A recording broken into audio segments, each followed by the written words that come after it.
Go for it. Friggin' what up, dude? Strider Wilson. I'm the host of this podcast that's mine. Going to be called History is Dank. History is Dank. I got the drums. You get the keyboard.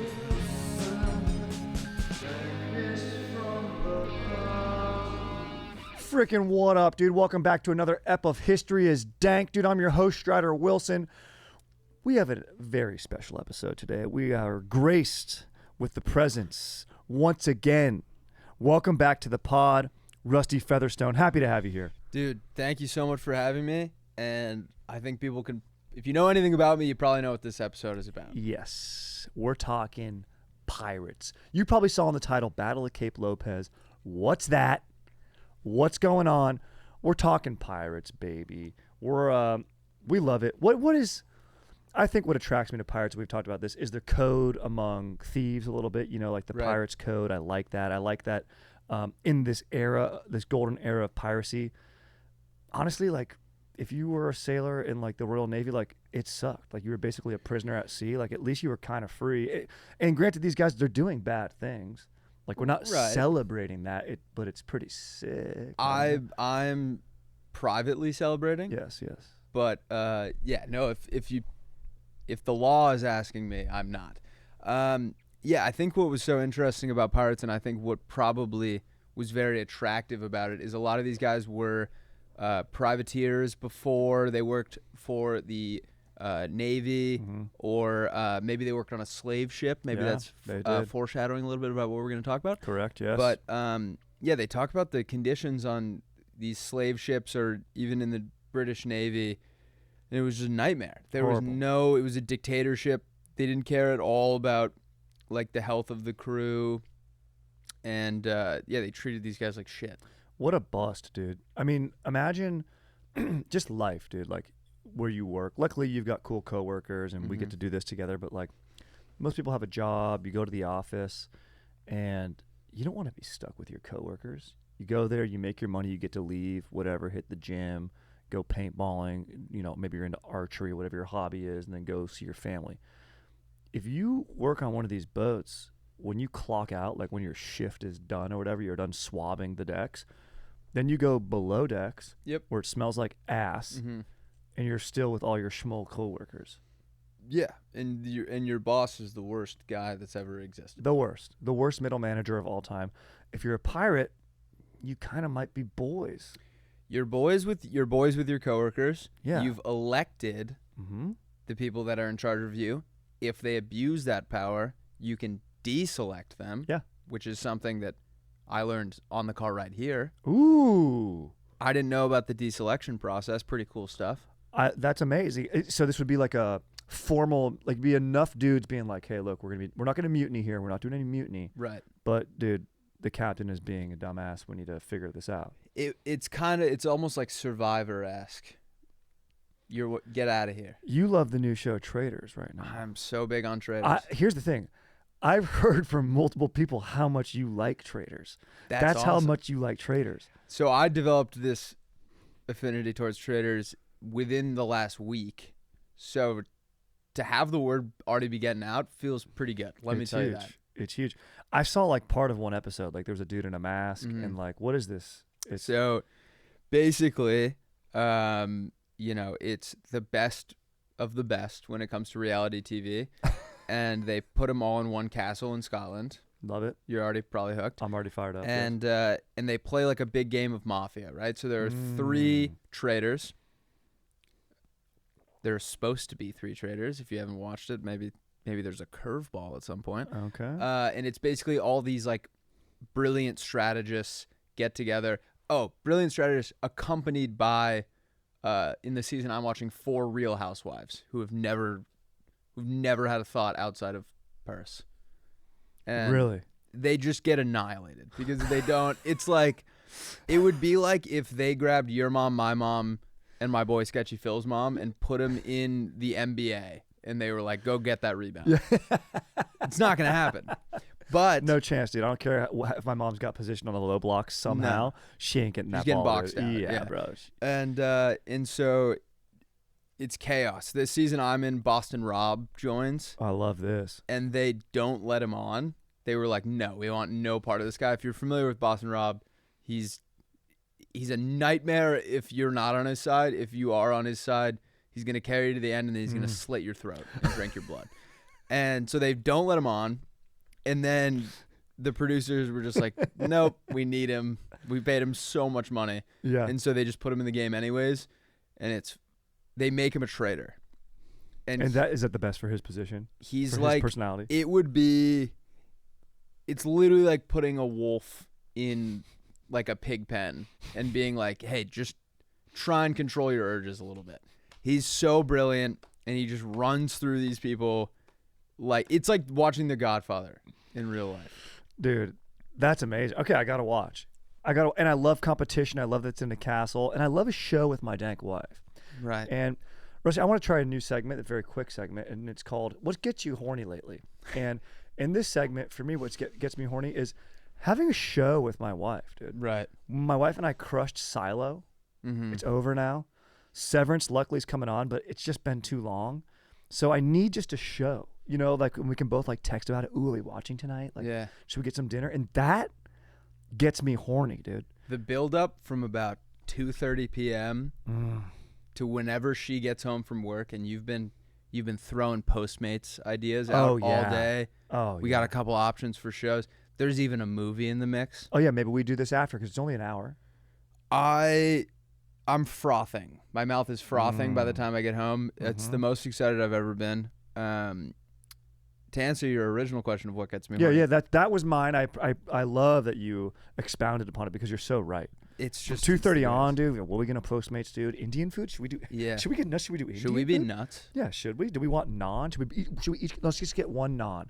Because And if then we each she's get our like- own and then naan, she- we're not hooking up. Right. But then she's like, no. She's like, I want you to have your own. And she's like, I want you to pull the covers over my head when that starts going crazy. Oh, Yeah. baby. Now we're talking, dude. Warning, dude. Two bros with Woodies podcasting right now. This isn't my original one, but yours made me think of I love something. that inspiration. When you're at dinner and, we've finished the last course or whatever, we've annihilated those apps. We've just finished our entrees. And she looks at you and says, should we get something sweet? Phrased that way. Oh, yeah. The other day we got a what was it called? A tiramisu sundae. Oh. And at the bottom of it was a tres leches cake. The guy, so he goes, we were like, can we see a dessert menu? And he goes, I'll do you one better. I'll say it to you. It's a verbal menu, Nice. which I thought was a little bit strange. And there was clearly two that he wanted us to order, and there was one that he did not want us to order, and he brushed past that one very quickly. Limoncello. He was like, we have pistachio cannolis. Those sound pretty good. He's like, we've got a banana, whatever it was. Foster's or something, yeah. Really sits in those two. And he's like, and then we have a tiramisu sundae. And we were like, oh man, it feels like you really don't want us to order that one, but that one sounds the best. Yeah. And he was like, all right. So he reluctantly brings it out. Dude, so he goes. I'm expecting him to go in the back and bring it out. Like any restaurant works. We've all been there. And he wheels out the most comically large cart of all time and makes it in front of us. Oh, that's why. Oh, he hated that you got that. It's kind of like when you get like fajitas and like now the whole restaurant's looking at you. Yes. It's like a whole spectacle. And so he makes it in front of us. It's the size of my head. Do you light shit on fire? Do you flambe that shit? No, but it was just like you could tell. Yeah. He'd probably he knew. He was like, "Fuck," and he's also like, "Do you want me to sing Happy Birthday?" Yeah, exactly. It was like it was. Dude, you requested a happy half birthday song. Yeah. Oh my god. And we're not celebrating anything. It's two 23-year-olds in sweatpants at like a really nice restaurant, just shitting on this whole establishment. And he made it. You could tell he'd made a couple that day. The cart was covered in nuts. And yeah. So, but to answer your original question, ooh, should we get something a little sweet? This is something that I recommend you do probably directly after this podcast, and it's going to change your relationship for the better. What's that? You are going to download Words with Friends Classics. Do not get the new one. Get the old one, and start a game with your significant other. Rusty, I love that. And can I tell you, I think for 99.9% of couples, you're right. My wife and I played Word with Friends, and she's never been more mad at me because she was kicking my ass, and then I won by 3 points by getting a score of 103 points on the word aquas, which I don't even know if that's a word, but Words with Friends counted it, and since then she's like, we can't play. She's like, I want to tear your head off. Yeah. But you have to get her to channel that. I know. Into passion for your relationship. And it's good because we'll go road dogging it together sometimes, and it's nice to keep in touch that way too. Like, hey, did you make a move? I think that's what it's all about. My girlfriend and I were having a very small argument. I don't want to make it seem like there was trouble in paradise. We were having a small text argument, more of a discussion, but we were also playing Words with Friends in between. So like, it would be like, well, just, this is really frustrating when this happens. And then it would be like, she played you back. Like the second. That's amazing. The second the text came through, like she had clearly just gone to the other thing. And then like I would do it. And we laughed about it after, being like, it's very funny to, we're talking about something serious. Let's get to the bottom of, how we're feeling. But also we got a game to play. Yeah, exactly. Like, let's make some moves. You know what I mean? Like, it's your turn. Let's go. Yeah, it's like when the Phillies and the Yankees played, like after 9/11. Oh yeah. It was like, it's horrible what happened, but let's use this game as a thing to bring everyone together. The terrorists don't dictate what we do. I think I might be mixing in your emotional terrorism towards this lovely lady. Right. Who did nothing wrong. Yeah, she didn't know. Exactly. I think I might be mixing two it's games. Like, look, I think you like to upper deck the toilet in your house. It's right. funny. It's ironic because you're pranking yourself. Right.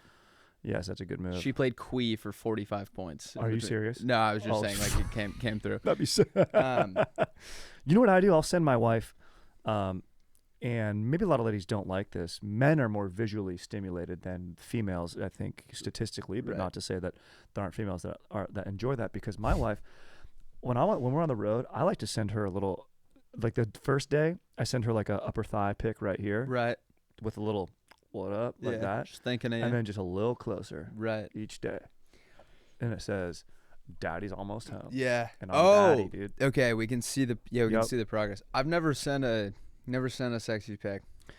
It's tough to do. Right. Guys, we don't get to feel sexy very often. You know what I mean? Like I'm saying, like sometimes I want to wear a thong.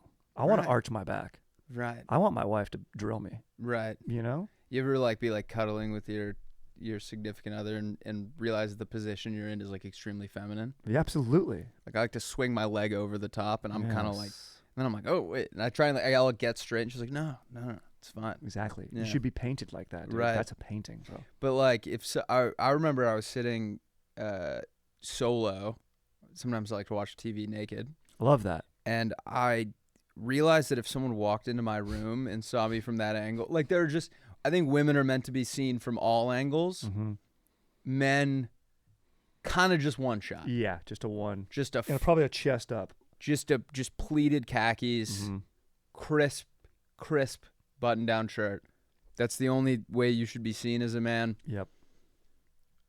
Certain angles better left up to the imagination. 1,000%. I love that. That segment is called "What Gets You Horny Lately." Thank you, Rusty. So before we dive into our Battle of Cape Lopez, you brought up to me, and I'd like to discuss this briefly before we get into our main topic today. So you're welcome, listeners. Bonus topic.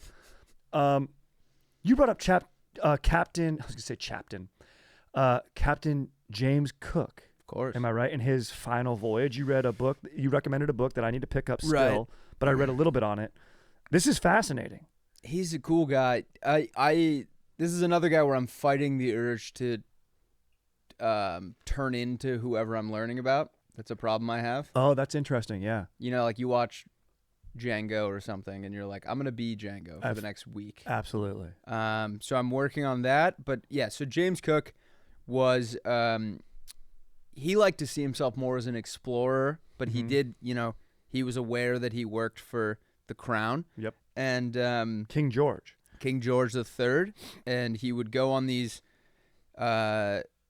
extremely cool voyages. They what I think is so cool about him, and what I think attracts people to guys like this, is people who are, it's kind of the old saying, the harder you work, the luckier you get. Yep. A lot of people don't think about the hard work. They were just like, this is the luckiest guy ever. Like biographers would say, like, it was like his ship was drawn to these islands. You know what I mean? Like he would just find shit. Yeah. He was really good at mapping it. Like they compare his map of Greenland. Keep in mind, 1700s. Yeah. This is like his final voyage takes place like kind of at the start of the American Revolution. Yeah. Yeah.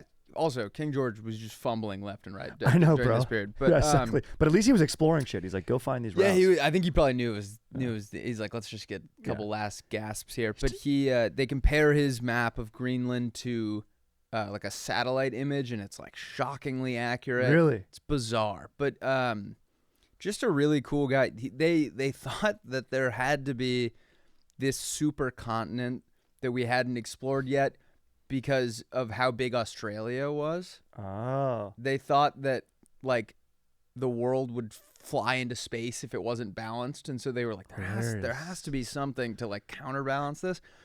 And everyone just took it as fact, like it's out there.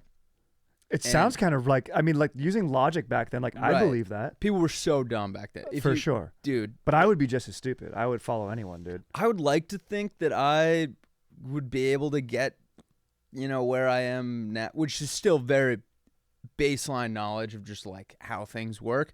But he disproved I think they called it like Subterraneous Australis or something. Mm-hmm. Don't quote me on that, but it was something like that. This supercontinent, he proved it wasn't there. If it was, he was like, it would be encapsulated by ice, never to feel the warm glow of the sun. You know what I mean? Like they were always painting word pictures back then, which I think is beautifully fun. done. Yeah, I love when they do that. And he was just a cool guy. And so he was, he had like, I guess he did a ton of voyages, like you said, 2 main ones, but his third one, it was like I was talking about in this book that you read called Wild, Wild Seas. The Wide, Wide Seas. The Wide, Wide Seas, sorry. He's like trying to find a route for King George up north, like towards Alaska, because at that time there's no Panama Canal, of course. They got to sail around the Cape Horn, which is treacherous, takes forever. And he's like, King George, because he's like throwing Hail Marys, he's like, dude, it'd be so economically viable if we could find a sick route up towards the north. Just a dank-ass route. Dude, just the sickest, most secret route, dude. We'll never tell anyone, dude. Just giving him an impossible task. Yeah, exactly. He's like, just go find it, dude. Find it. You know what I mean? For the record, I've only read the first 5 chapters of this book so far. Am I going to spoil this for you? I'm in a book club with Edge right now. Oh, maybe I shouldn't say what happened. He wants to do 2 chapters a week, so we're just sticking to that pace. Do you know how he meets his demise? I'm going to ask you that. No, and I don't want to. Okay, then I won't tell you then. Okay, I won't tell you then. Listeners, I'll tell you all on the next episode what happens. Okay, thank God you stepped in right there. Yeah, I will tell you one funny thing about this book before we move on. So there was a culture of the affluent keeping what they kind of called human pets, which is awful. Oh God. They'd go to like Oceania, which is like, like the Pacific and the islands off of to the right of Australia, if you're looking at it on a traditional map. Micronesia, Tuvalu, Tonga, places like Kiribati, places like that, Bora Bora. And basically there was this guy named Mai. And Mai is like kind of an affluent, in their terms, person. Like they're landowners, whatever. They have some prestige among their culture. And the Bora Borans, terrifying group of people if you're not familiar. They, or used to be, I don't want to paint with a broad brush. Yeah. Back in the day were terrifying. They had this thing called the silent stroke, so they could paddle in, you would never fucking hear them coming. Dude. Terrifying. Bro. And if you met them out at sea, they'd fuck you up. If you didn't, they'd come to you and just fuck you up. Love these guys. It was a lose-lose scenario. And so they, come in, they take over Mai's island, and like kill most of his family. He gets taken as like refugees to whatever. The British come to wherever he was, and these guys have never seen fucking cannonballs or anything like that. So Mai's like, it would be like if aliens came down totally and just like eviscerated us with like laser beams. Like he wasn't familiar with this technology. Most people would have a reaction something along the lines of like, oh fuck, that's Yeah. Let me get out of here. let me hide. get out of here, that's terrifying. And his reaction was like, that is awesome. If I can figure out a way to get on these guys' side, I can go back and wipe the Bourbons off the face of the earth. That was the Classic. only thing Yes. he was thinking about. Skip forward. He finds a way to get on. Cook had 2 ships for this one. There was the Adventure and I think the Endeavor. Mm-hmm. He gets on the Adventure or the Endeavor. I can't remember. One of the two. Pleads with the captain, like, take me with you. Like, I know this is where I need to be. Takes him back. This guy gets a hold of him as a human pet and realizes, like, any investment I do in this kid, it will greatly repay me in, like, the stories that he's going to be able to tell me once I teach him English and stuff. This is amazing. Isn't that crazy? The guy takes him to King George. That's how, like, rich this guy was. So this guy was with Cook as well. He was a botanist. It was like this trust fund kid that was a botanist and, like, would bring seeds back to King George. Dude. And he brings Mai to King George, presents him in front of.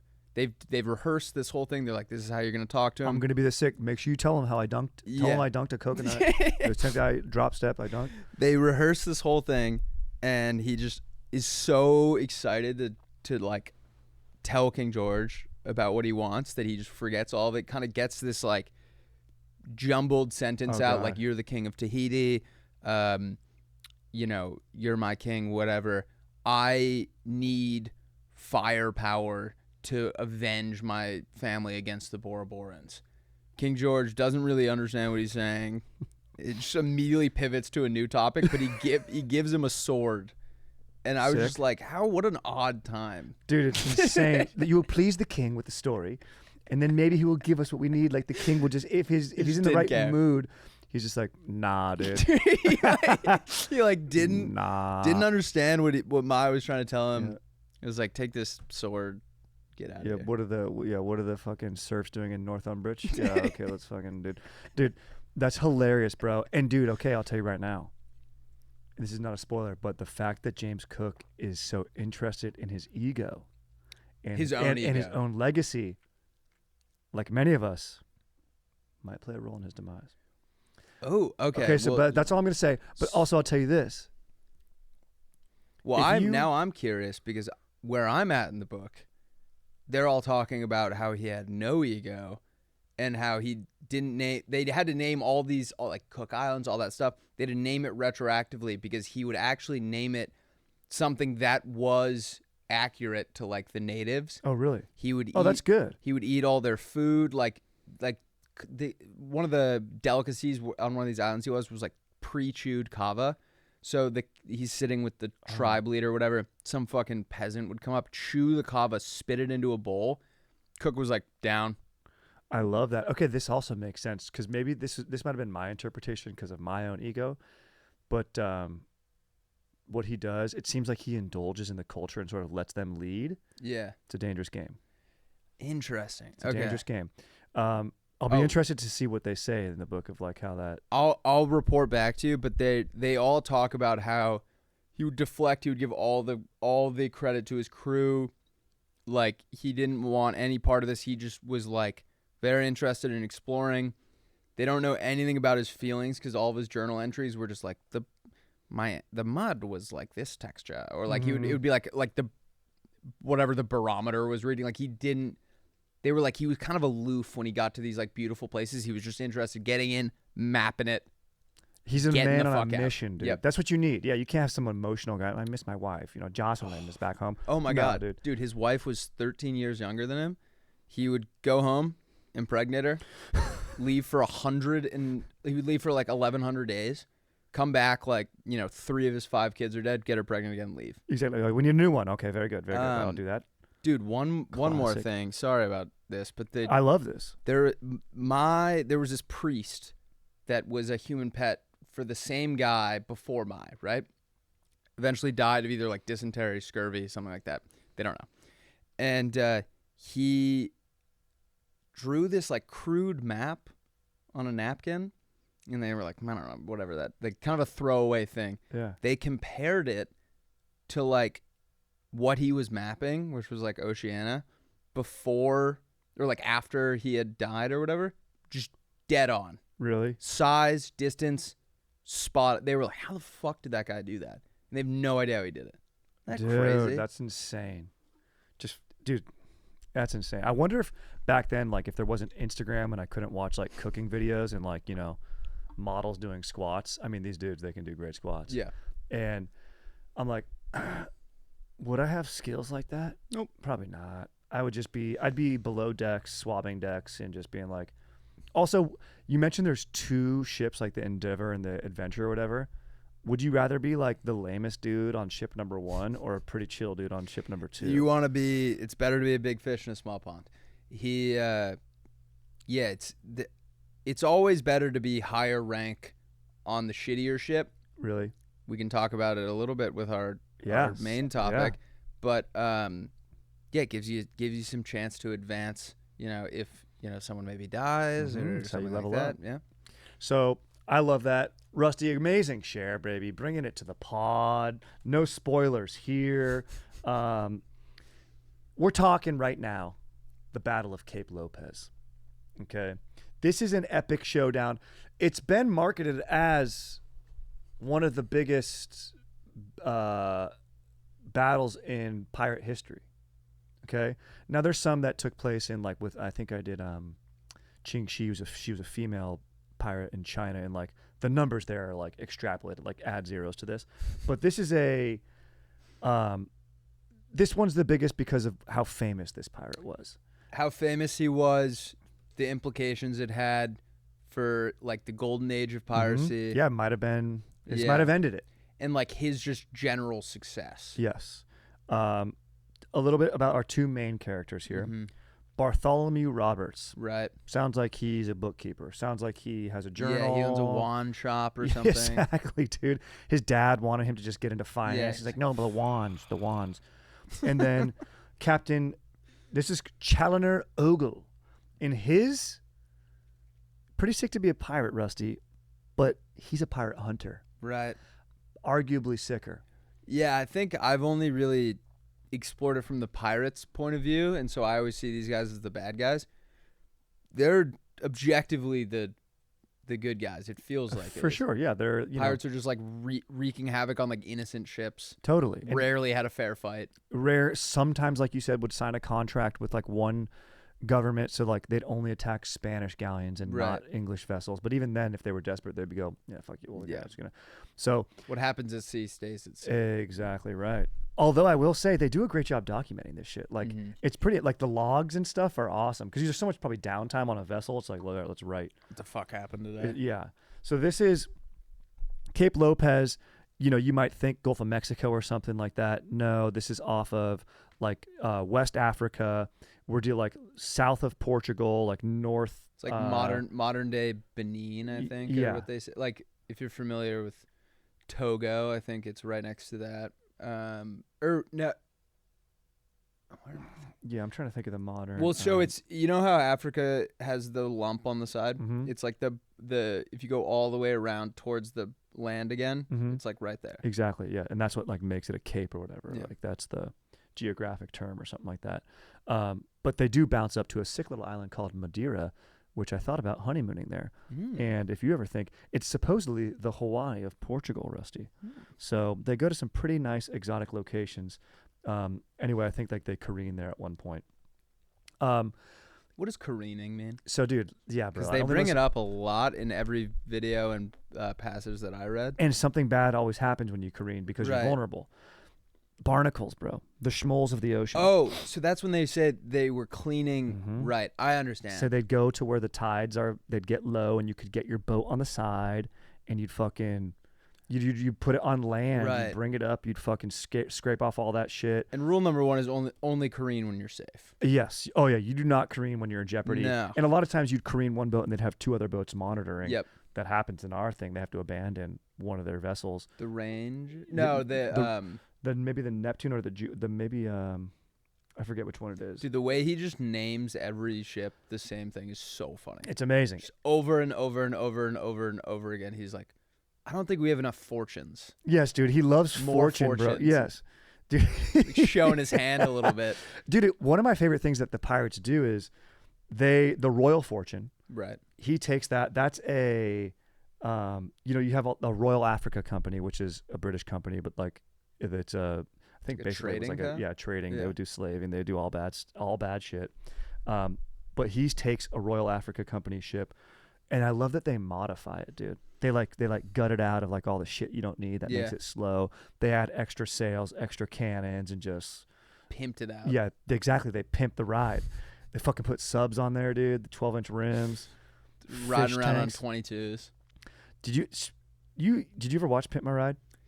A little after my time, but I'm familiar with how absurd it was. It was absurd. I think they put a fish tank in some dude's car. Yeah, they put an MRI machine in one of the nurses' cars, and she was like, "I don't need this at all." There was a hot tub in one. He's like, "What do I do when I fucking break, dude?" Yeah, exactly, bro. He's like, I live in Michigan. This thing's gonna be Yeah. freezing half the time. What are you talking about, dude?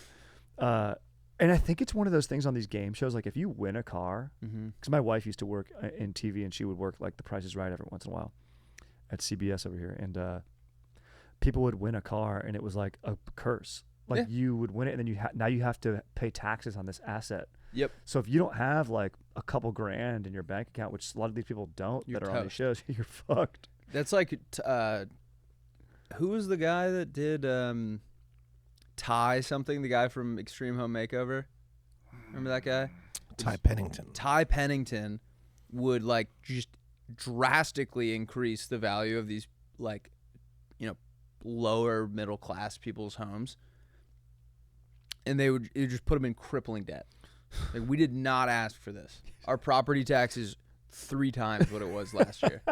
You made it work. You gave my son a basketball court in his bedroom, and Exactly, dude. now we are homeless. My 5'6" son, senior in high school, has a basketball court. Cool, and now I have nowhere to go.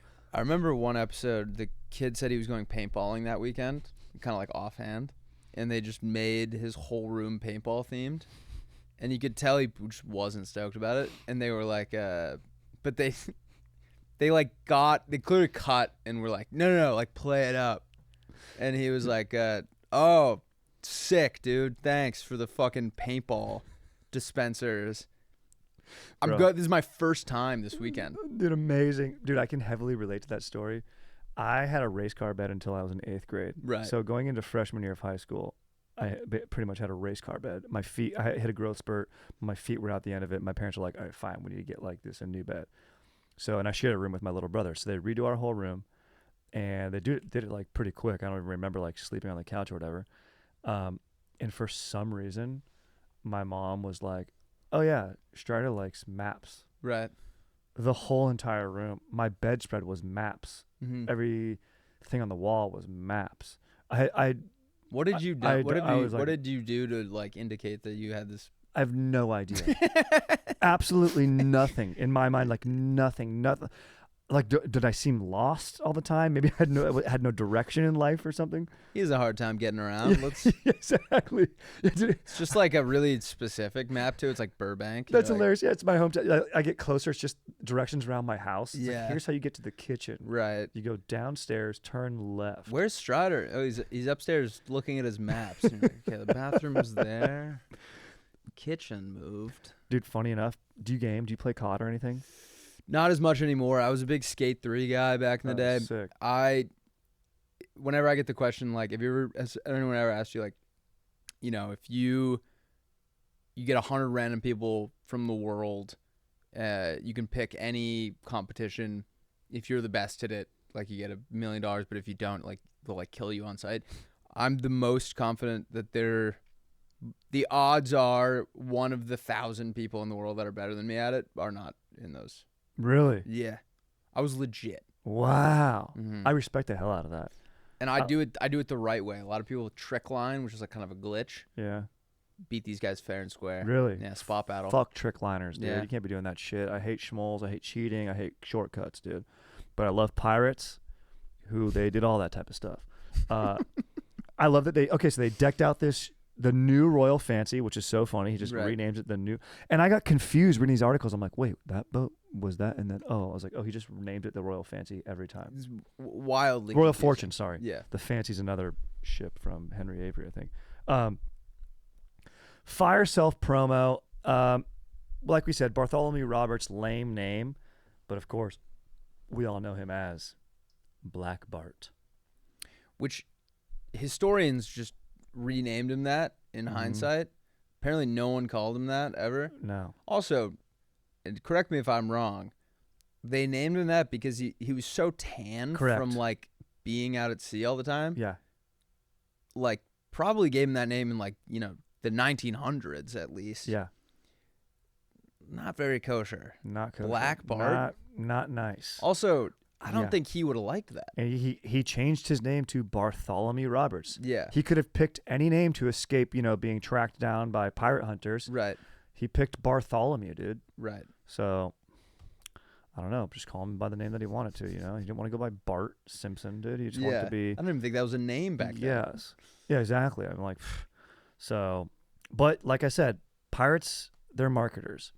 And what was told about you and the stories that were told about you could pay off later, and you could be like a little bit less savage, I guess. Dude, but he would pull into... There was a story he pulled into a port and like 30 ships just abandoned. He didn't have to do anything. It's kind of like Blackbeard. Didn't have to lift a finger. Blackbeard rarely used violence because his reputation preceded him. People were just like, nope, take it. Take whatever you want. Correct. They knew. He would do... he was especially cruel to the French. Apparently, he hated the French. He's a Brit. Don't we all? He hated the French, yep. And then it immediately in this article goes, he hated the French, I think he no, this was Dutchman.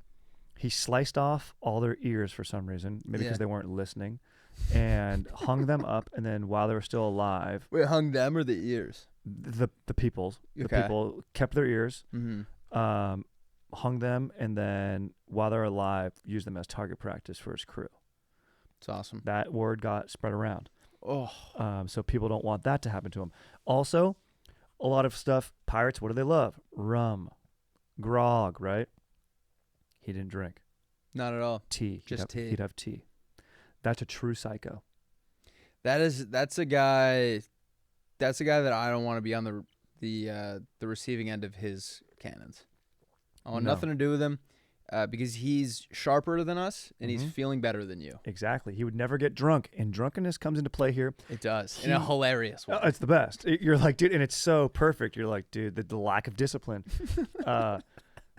So, just Black Bart's legacy, he's ganked over 400 vessels. He's accrued one of the biggest, not just ships of all the thievery and plundering he's done. He's become one of the wealthiest dudes. Yeah. Think about 400 ships. Try and picture that real quick. Yeah, that's insane. Can't do it. No, I don't even know what that looks like. Nope. I'm trying to picture the It looks boat. like a regatta. Yeah. It looks like a sailing competition. Yeah. These are all ginormous. You grew up in Maine. You've seen been to a handful of regattas. Yeah. I grew up in Orange County. I've been to the Newport Christmas boat parade. Of course. In the harbor. Good collection of vessels. But yeah, no, I've never... Imagine the Newport boat parade, but all of them are trying to rape, pillage, and plunder all of your things. Terrifying. Yep. Take what you want. Yep. Take what you want. Let me join you. He actually started as a regular sailor.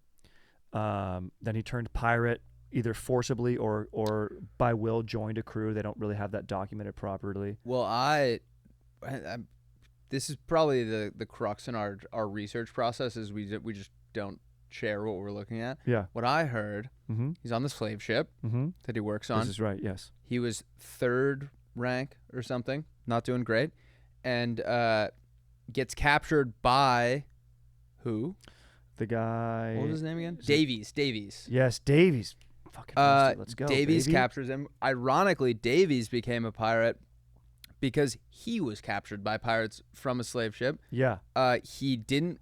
A Welsh pirate. A Welsh pirate, both Welsh. Yep. And Bart doesn't want to be a pirate. He actually tries to escape his first night with another guy. I love this, dude. You had great resources. They catch him, and he, Davies. Yeah, I think it says Davis here. Yeah, Davis respects it. He's like, I like the cut of your jib. I like that. And So he, is a pirate for like 13 more days. They pull into Principal. They pull into somewhere, and the island of Principal Island off West African coast. Yeah. Yep. So they pull in. Davis is like, I'm gonna go kidnap the governor. Yeah, because he wanted to like get retribution or something like that. Yeah, it was weird. They were like, he had this like really elaborate plot to kidnap the governor. Bart stays on the ship, and Davis gets killed. If the guy who just captured me gets killed, like, yeah, I'm out. Later. I have no allegiance to this guy. Not Bartholomew. He destroys the entire city. Mm-hmm. And I The think crew elects him leader. They elect him. They're like, dude, we like you. Bro. that night, Yeah. he they like him. destroys the city. He's been a pirate for 13 days.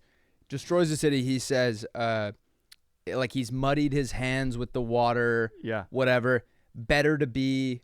He was all about like being a pirate's way better than being on that fucking slave ship. Oh, He's yeah. like, if I'm gonna be a pirate, better to be like a league commander than a common man or For something. sure. So he's like, fuck it, yeah, I'll lead you guys.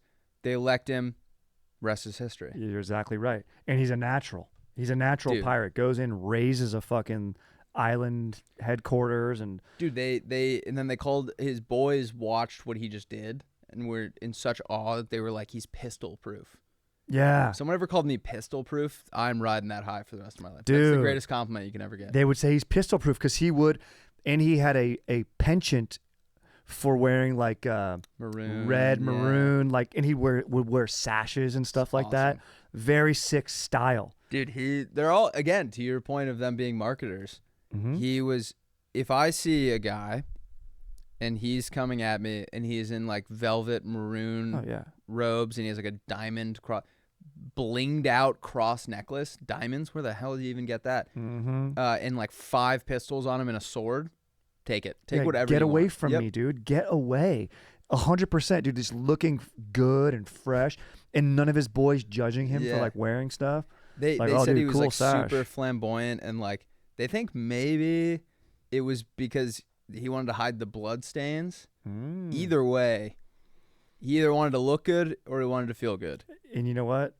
He was doing it. He was being himself, man. He was Yeah. out there, and he would fly the Jolly Roger flag, which is pretty sick, like the skull and crossbones. Yeah, weren't they like the OG guys Yeah. to do that? Yeah, he was like the dude. And there's different. At least according to this one article, like there's different theories of how that came about, the Jolly Roger, and they got its name. But his name's Robert Roger. It could have been some sort of misinterpretation over years, but he was like a very good. They say he was like very good, like maybe not gregarious, but like a good leader, good orator. Like he was Yeah. just like natural in that way. Yeah. So maybe it was named after him, maybe not. There's different theories. In any case, he would rock that flag. Now let's get to our battle, okay? To set this up, they're careening. I think 2 of them, right? Or Ye- one of them had just been Maybe cleaned and the other was now right side. or it's whatever. vulnerable. Yeah. They're Cape Lopez, calm waters off the coast of West Africa. Somehow the guy got intel that they were there. I can't remember how though. Yeah, let's see. He like Ogle, I don't know. Oh, they say while off the Peffer coast. No, that's when he got the Royal Africa one. It's not super important, but Ogle finds out that he's like hiding in this cove Yes. or this bay, whatever. Yep, and he spots a ship like illegally trading with them that shouldn't have been, and so that kind of perked him up. Ogle has some badass vessels. He's got the HMS Swallow, the HMS Weymouth, both mounting 50 guns or more. Okay. Swallow, Man of Wars. the Man of Wars. I love that. So Yeah, awesome. Man of War, so sick, dude. Now, Ogle sights these 4 vessels. 3 of them are pirates, like we said. One of them is a merchant ship, the Neptune, belonging to Captain Hill, was illegally trading over there or something like that, right? Now, Ogle pulls a sneaky move. Yeah.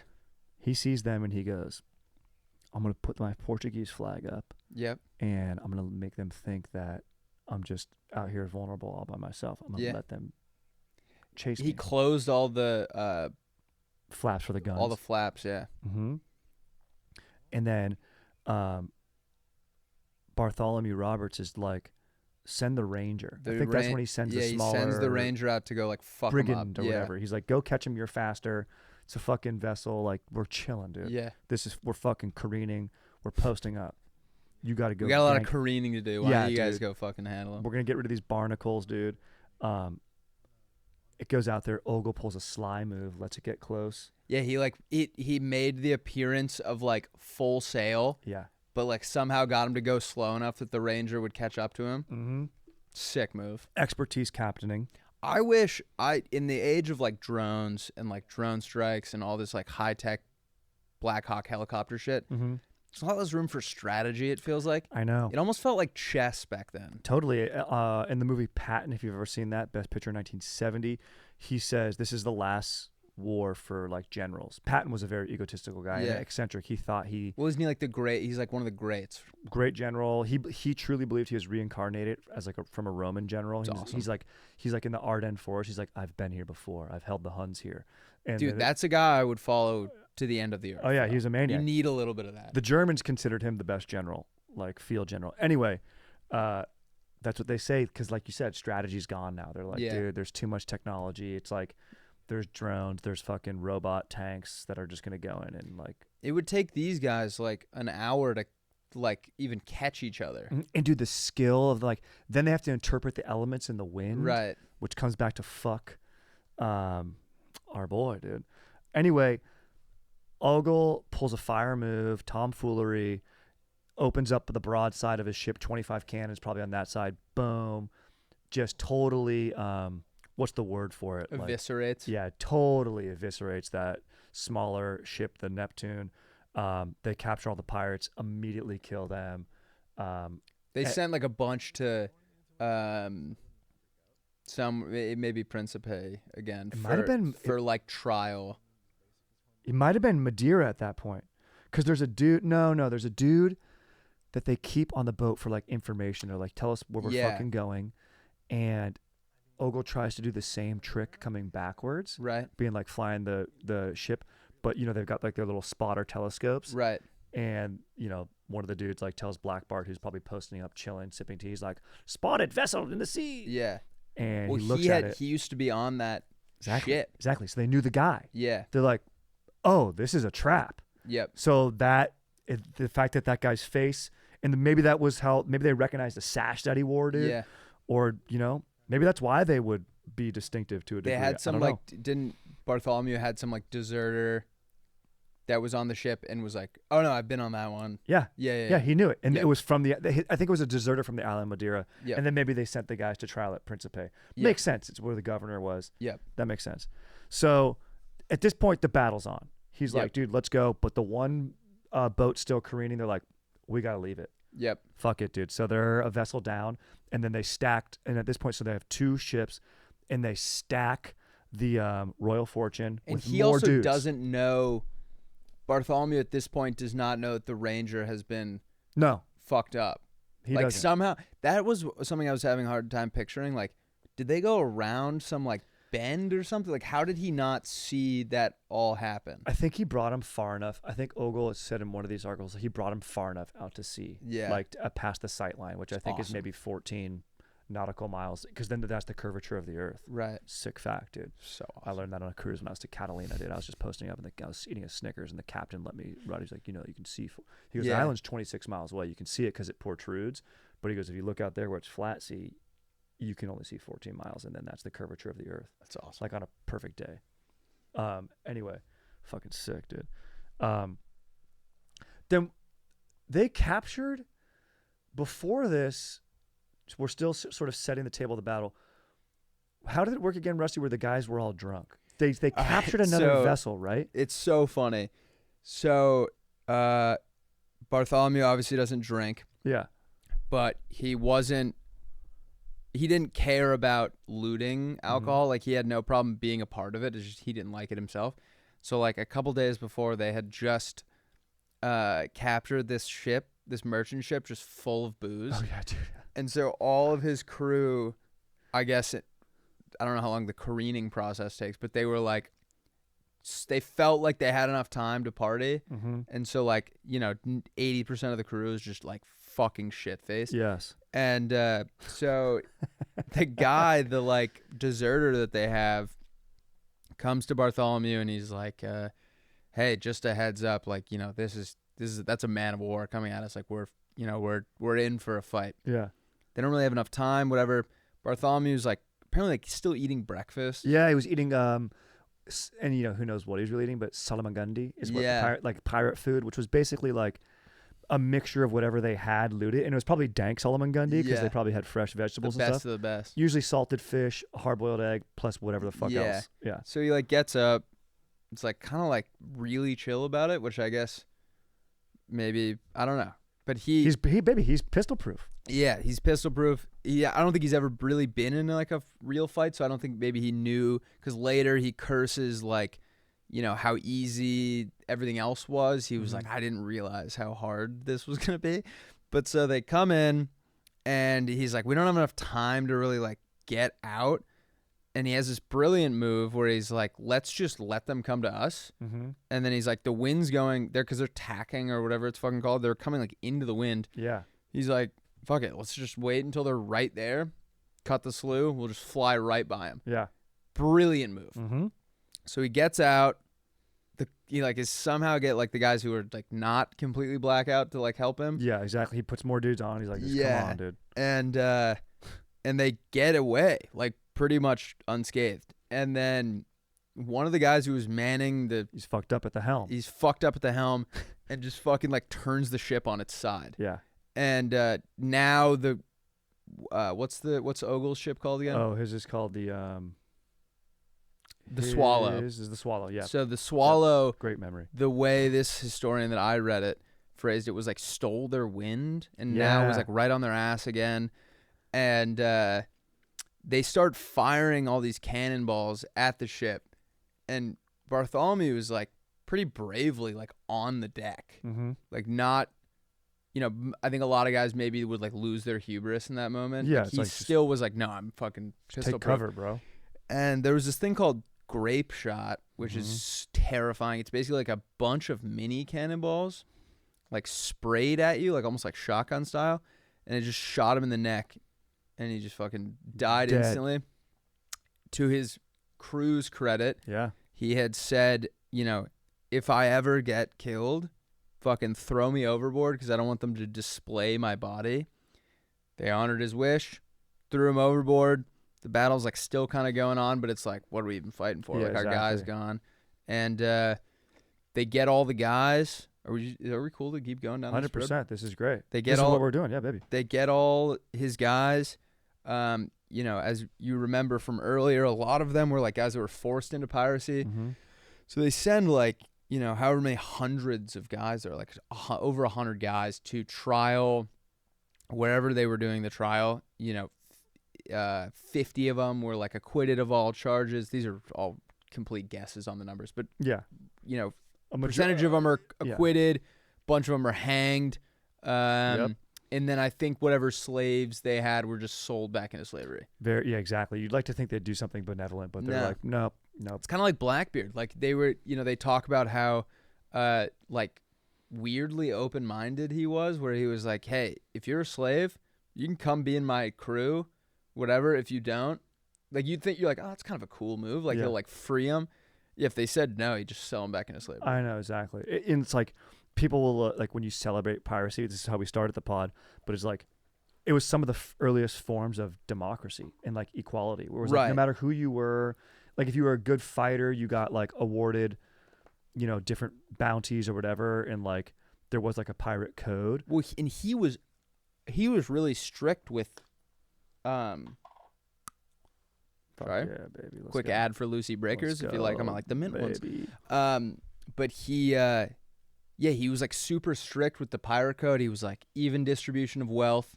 The captain is only in charge during battle. He's like, Mhm. other than that, it's a democracy. Mm-hmm.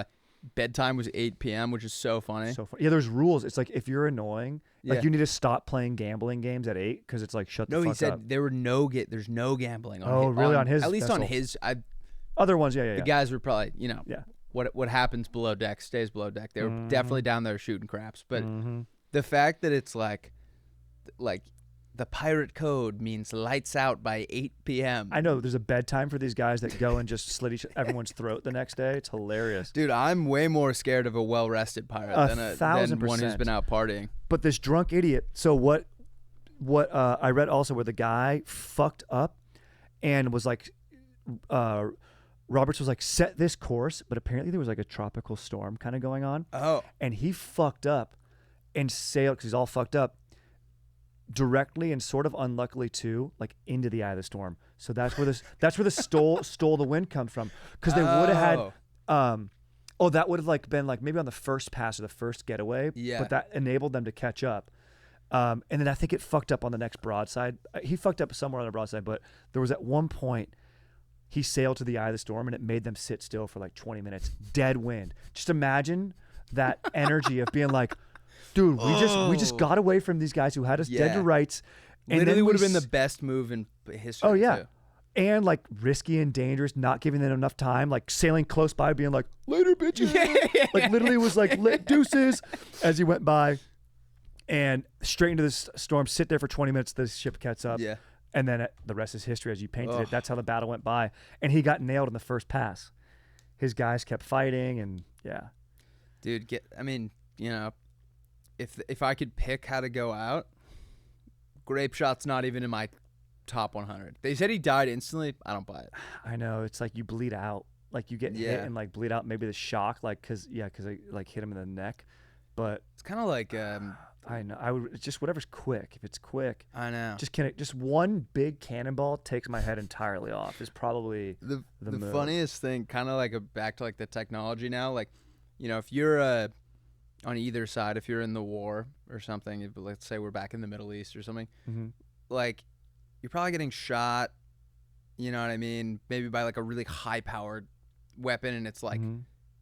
Pierces through you. It's like almost silent. You know what I mean? Like, yeah, you don't even know. Back then, it was like a cannonball would go through your chest, and you like look down. There'd be a hole in, or like your head would get. You know what I mean? There was like funnier, more like, not like I'm blanking on the word, but like not honorable. Yeah. But it's like at least I died in like a real way. Yeah. Like I didn't get like mustard gassed or something. Yeah. Oh, you know dude, that would be the like, worst. Like World War I, you just get gassed. Yeah.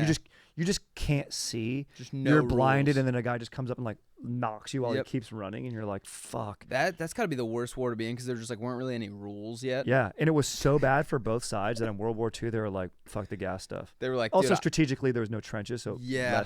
made less sense. People were more mobile. what a nightmare. But yeah, dude, that would be so bad.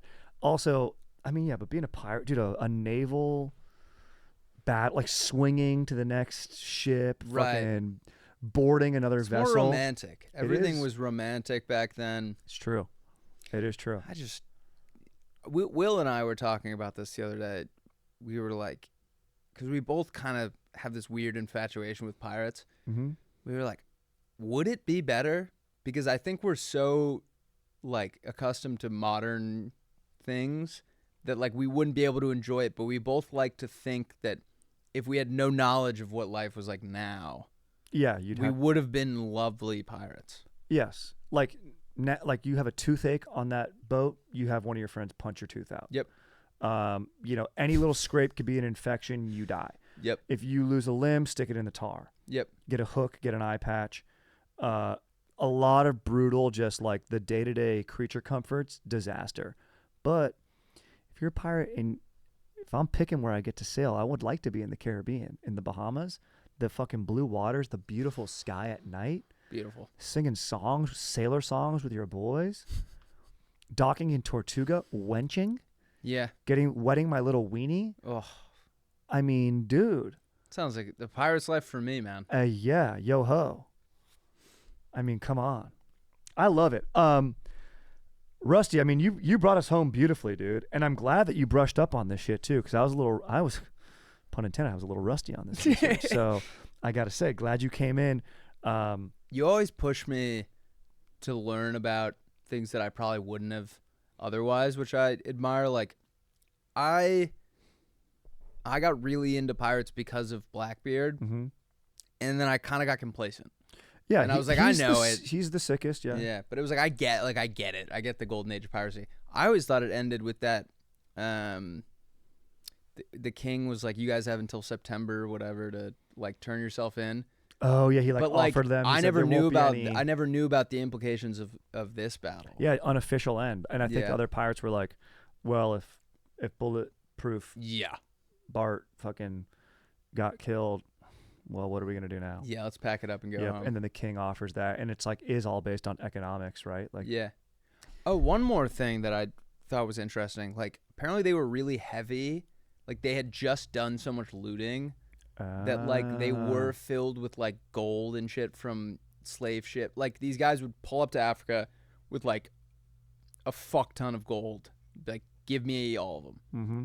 And then these guys would raid them, take all their gold. And so apparently they were like very like loot heavy when this happened. Is why pirates bury their treasure. Yeah. Some pirates never did. Like the Henry Avery, we did an ep on him. He never buried treasure. Would just go spend it. Like you'd Yeah. be like, let's go fucking dock and just have a party. Fuck it. Some guys like this, maybe if you're in a pinch, that's why you do bury it, and then you have your treasure map. Can you imagine like making it rain back in the day with like Oh, gold? dude, just go, hurting someone. The wenches are like, the ah! yeah, they'd be like, just stop. Like Ow! welts all over Yeah, them. exactly. Ha ha. Dude, hilarious. So you have other ones. I wanted to mention this because we could, if you are down to come back, we could talk. I'm always down. We've done Blackbeard. Yep. Anne Bonny could be cool. Female pirate. Yeah. Edward Lowe, Francois Lolonais, Cles Gerscampion, So what I'm interested in, if you'll have me, Jungi Sao. is I feel like most of the pirates that I've learned about are like Welsh, English, Mm-hmm. something like that. I don't really have the greatest understanding of like how like Asian pirates Oh, let's came. do it. Or Let's like, do Jungi Sao. I just saw this name right now. I'm like, let's do that next. dude, I'm in. That Pencil me sounds- in. Yeah, because it's, dude, the numbers are insane. Ching Shi, I'll send you something on that too. We'll talk about her a little bit. Dude, she was a former wench. Became led the biggest pirate force in all of history. I have trouble figuring out how my friends are getting like promotions at like Oh yeah, Goldman Sachs. I don't even know how you would begin to climb the ladder in the pirating world. I know. So She used a excited lot to of learn about it. sexual elements, dude. Sexual elements, you're competency, speaking my language and just now. being smart, dude, and being Yeah. able to know what your opponent's thinking and using that against them. Dude, let me know. Also, if you want to join my book club, Dude, I'm trying to read more. yeah, Got to give a shout out to our boy Will Angus for turning me on to Mistborn. yeah, you Brandon guys like Sanderson. the fantasy stuff. Oh, yeah. I like it in movie form. Yes. That's kind of where, because sometimes I have trouble, fully immersing myself. Yeah. I'm talking a big game. This is the second book I've ever read right now. Yeah. But I like to keep it in the realm of nonfiction. Mm-hmm. But I think I would enjoy that. It's just because you and Angus are like two of my coolest friends. When you guys are talking about, these fantasy books, it feels like if I started reading them, everyone would be like, dude, he's just trying to be like Strider. hilarious, You know what I mean? hilarious. So like, I know what I'm Yeah, good cool. at. I know what people are gonna believe that I'm actually interested in. I think if I got into that, they'd be like, he's only doing it because Strider and Angus do. True. Authenticity is clutch, but I think you authentically will like it. But I get what you're saying if you're like, hey, Will, Strider, what do you think about Lady Yeah. Ilariel at the Hall of Luthradel? And when the terrace men of the North came down, we'd be like, why would there even be a terrace man? Yeah. Be like, hey, Strider, did you just hear what fucking Rusty said? Yeah, get a load of this guy, dude. Fantasy people bullying other fantasy people, It's the also funniest thing in very the world. funny, dude. We live in such a strange time where that's like cool now. Like know. it's cool to be. That's what pisses me off. Is it's cool to be like quirky and weird now, and it's like no, you guys only like that because like you like Yeah. history, right? Yeah. But like there are some guys that they'll hear a conversation, they try and join in. It's like, dude, you Googled that in the bathroom. Dude, we need to, yes, but you just made me think of a genre. We need to bring back classic, cool fantasy where it's just like a dude who's a former quarterback and Right. now like has his own contracting business Yeah. and gets pussy Yep. and has a boat that he takes out on the weekends. And it's Yeah. like, that's the new fantasy element. And his name just happens to be like Mr. Aragorn. Exactly.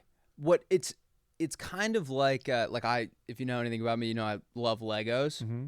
When like professional athletes are like really into Legos just because it's like cool or not cool. It's like weird and like it's like a fun quirk they have. Yeah. That makes me mad because I can see right through it. Totally. It's like a PR team did this. It's like, hey, Yeah. we need something interesting for you. Like, oh, do a Lego. Yep. Yeah. There are a handful of cool NBA guys that do it, and I know they're real. What is his name? Tyrese Halliburton or whatever. Oh, yeah, yeah. He's into Legos and he's legit. Some of these other guys, they saw he did it. They saw the reaction he got, and they're posers.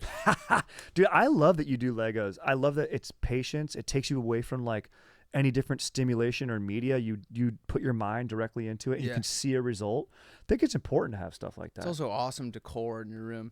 Dude, it's great because you build cool ones. Yeah, I only build, like, and this is kind of, again, to the Angus thing. He really likes the Star Wars Legos. Mm-hmm. A lot of people in the office, not going to name names, just go along with it because the Don likes it. Mm-hmm. Him and I can have a healthy discourse about Legos where I say, I appreciate that you like the Star Wars ones. Personally, I don't like it. Yes. And you know what? That's called mutual respect. You go, Yeah. you aren't pandering. You're doing what you like. Yeah. You're going to build Big Ben or whatever, Exactly. or fucking, I don't know, the Golden Gate Bridge. In the same way, Raphael and Michelangelo Mm-hmm. probably had a mutual respect for each other. I don't know which one died first. They had different styles, similar but different. Yes. It's like, I love when like athletes or musicians, like someone respects their style of play. It's like, I don't play like you do. I don't have the body type you do. Right. Like you're, a two guard, you're kind of shifty. I play booty ball. Yep. But what you do is effective and I like it. Yeah. Or musically, people do that too. Agreed. I love that type of shit. Well, dude, I love what you're doing. I love what you do comedically. I think we do see eye to eye on a lot of stuff comedically. You're the freaking man, Rusty. Thank you for gracing us with your presence here. Anything you want to mention, endorse, or anything going on that you want to tell the listeners about or whatever before we get out of here, or piece of life advice? I don't know. Yeah, I'll give some life advice.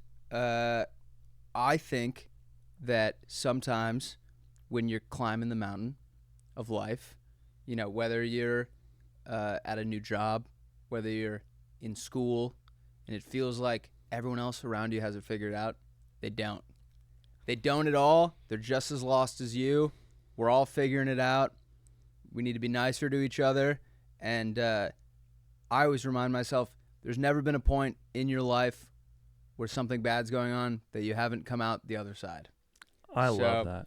If you're having a tough day, and it feels like you're having a bad day and it's never going to get better, eat something yummy, take an edible, have a beer, do whatever you like. Maybe have, a tall glass of water, whatever gets those gears cranking. Mm-hmm. And you're going to come out the other side and you are going to be awesome. I love that. That's so true. I love that, dude. You're going to get through it. And you know what? The woods, you look at it, it's a thicket, one step at a time, baby. Yeah. Oh, I have one more endorsement. Yeah. Watch Wicked Tuna. People Really? people sleep on it. Watch it live. Don't stream it. Watch it with the commercials the way God intended. Wicked Tuna, Deadliest Catch, so good. What is Check it out. Wicked Tuna? Is that like tunas that are witches that do musicals? It is just like that. It's like guys in New Hampshire, Massachusetts, Maine. Tuna season's quick. They got to make all their money. It's easily digestible to watch for people. You get to guess how much they're going to give them per pound. Pretty fun. Yeah, it's good stuff. What's the size of a tuna that they reel in? What's like a good sized tuna? A couple 100 pounds. Damn. If you look at this, if you look this up at home, look up like kids in Maine catch 600-pound tuna. Those are my buddies. Wait, I think I've seen that video. Is that like a famous It was video? like on CNN. I've never seen the video, but I've seen a picture on CNN, and like from my buddies, they caught. I think it was like a record. Like they weren't out there for tuna. They were like coming back from my buddy's house, and just like we're like, fuck it, we'll throw one in. Huge tuna. Oh, there was also wow. a woman who solo. That's the caught a video tuna. I saw. That's fucking ridiculous. She caught like a record-breaking tuna on her own, which like I don't even know if she had a fighting chair. Like that's like ridiculous. Yeah, dude. And if you like podcasts, I have a podcast with my friend named Will Donnellan and my good friend Lauren Hoagland, and we have a podcast called Will and Rusty's Playdate.